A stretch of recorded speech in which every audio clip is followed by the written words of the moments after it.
पिछले पार्ट में आपने देखा कि घायल आदमी ने अपनी शादी की सोने की चेन देकर पानी और इलाज खरीदा था, लेकिन जैसे ही मैंने उस चेन को स्कैन किया वह अचानक हवा में गायब हो गई। आखिर वह सोना गया कहाँ और मेरी दुकान का असली रहस्य क्या था?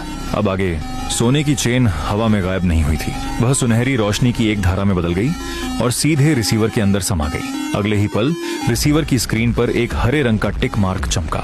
लेन देन सफलतापूर्वक पूरा हुआ। यह दृश्य देखकर वह आदमी पूरी तरह स्तब्ध रह गया। उसने तुरंत इमरजेंसी प्लास्टिक बैग उठाया और इस्तेमाल कर लिया। फिर पानी की बोतल खोली और पागलों की तरह पीने लगा।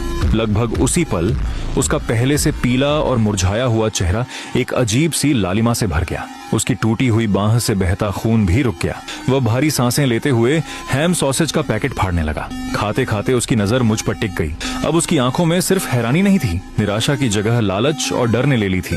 तुम आखिर हो कौन और यह जगह क्या है? मैंने बिना उसकी तरफ देखे फिर से अपने हेडफोन पहन लिए, एक कपड़ा उठाया और काउंटर का वह हिस्सा साफ करने लगा जिसे उसने गंदा किया था। फिर शांत आवाज में कहा, मैं सिर्फ एक रिसीवर हूँ। मैंने दरवाजे के बाहर लगे नोटिस की तरफ इशारा किया। खाने का समय खत्म हो चुका है, कृपया दुकान छोड़ दें, अगला ग्राहक आने वाला है। आदमी ने हैरानी से पीछे मुड़कर देखा और तभी उसका चेहरा बदल गया। कांच के दरवाजे के बाहर बिखरे हुए डेड बॉडीज फिर से इकट्ठा होने लगे थे, लेकिन इस बार कुछ अलग था। उनके पीछे कुछ जिंदा लोग खड़े थे। उनके हाथों में लोहे की रॉड और बड़े चाकू थे।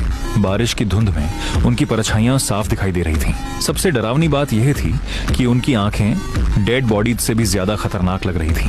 वे सब रोशनी से जगमगाती मेरी कन्वीनियंस स्टोर को घूर रहे थे। बारिश रुक चुकी थी, लेकिन हवा में खून की गंध पहले से कहीं ज्यादा तेज हो गई थी। उस घायल आदमी का नाम वांग कियांग था। आखिरकार उसने दुकान में रुकने की हिम्मत नहीं की। हालांकि यह जगह उसके लिए स्वर्ग से कम सुरक्षित नहीं थी, लेकिन मेरी ठंडी आंखों में उसने एक और भी खतरनाक चेतावनी पढ़ ली थी। नियम तोड़ोगे तो अंजाम बहुत बुरा होगा। वांग कियांग दुकान से निकला और मुश्किल से 50 मीटर ही आगे बढ़ पाया था कि अंधेरे में छिपे कुछ लोग अचानक उस पर टूट पड़े। वो लड़का अंदर गया था और जिंदा बाहर निकला है। उसने कहा था अंदर खाना है। मैंने खुद देखा था, हैम सॉसेज थी।